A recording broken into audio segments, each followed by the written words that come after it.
উনিই ছিলেন।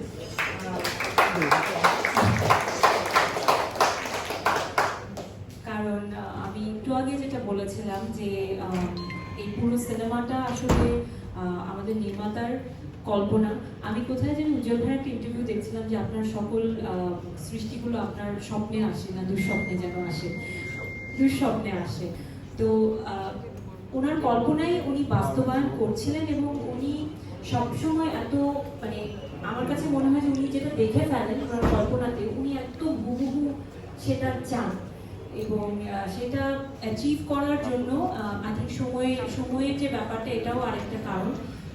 আমার মনে আছে যে একদিন সোহেল মন্ডল এবং নাজিবা বাসারের শুট হচ্ছিল এবং আমি সেখানে যেহেতু আমার বাসার কাছে শুট হচ্ছিল আমি ভিজিট করি। তা আমি গিয়ে দেখলাম যে শ্যুটটা এখনো শুরু হয়নি। কেন? কারণ সেটে যেই গাছগুলো এসেছিল